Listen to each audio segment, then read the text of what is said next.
Okay, આજે માન્ય મુખ્યમંત્રી શ્રી પોતે સુઈગામ આવ્યા અને ત્યાંથી જલોયા પણ ગયા.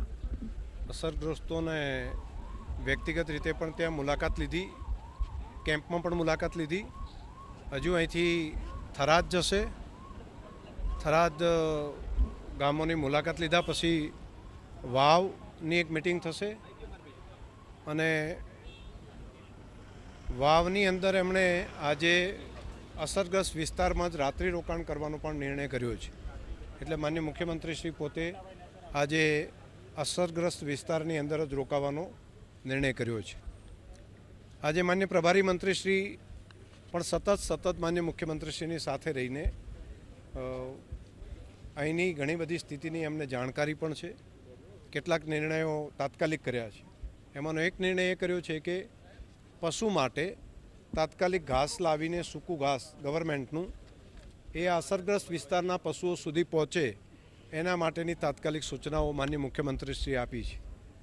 બીજું, કેસ્ટોલ જે અસરગ્રસ્ત વિસ્તારો છે એને તાત્કાલિક કેસ્ટોલ મળી જાય, ઘરવખરી મળી જાય અને એની અંદર લગભગ ગણતરીના દિવસોની અંદર એટલે 2 દિવસના સમયગાળામાં જલ્દી કઈ રીતે પૂરું થાય એના માટેનું કામ એની સૂચના આપી છે. એટલે હું માનું છું કે બહુ ફાસ્ટ મૂવમેન્ટ એની પણ થશે. ખેડૂતોને ખેતીના પાકમાં જે નુકસાન થયું છે તેનું પણ તાત્કાલિક સર્વે કરવું અને બાયસેગના રિપોર્ટ છે એના આધાર ઉપર પણ એનો ઉપયોગ લઈને પણ તાત્કાલિક જેને નુકસાન થયું છે ખેડૂતોને એના માટે પણ સર્વેની વ્યવસ્થા માટેનો નિર્ણય કર્યો છે. જેમને ગાય ભેંસ મૃત્યુ પામ્યા હોય, પશુ મૃત્યુ પામ્યા હોય તો એનું તાત્કાલિક સ્થળ ઉપર જ ત્યાં ફોટો પાડીને ડૉક્ટરની હાજરીમાં જે માલિકનો ફોટો અને પશુનો ફોટો પાડી અને તેને પણ સરકારની સહાય અપાવવી.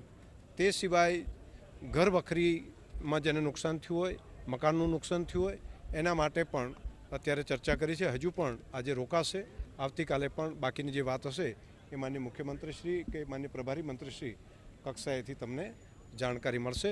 પણ હું આભાર માનું છું માન્ય પ્રભારી મંત્રીશ્રી, માન્ય મુખ્યમંત્રીશ્રીનો કે એમણે સતત અહીં આવીને પૂરી અધિકારીઓની ટીમ આ મુશ્કેલીના સમયમાં આ સરહદી વિસ્તારને આપણને આવીને મદદ કરી. મને ભરોસો છે કે પ્રજાજનોને પણ આના કારણે ફાયદો થશે.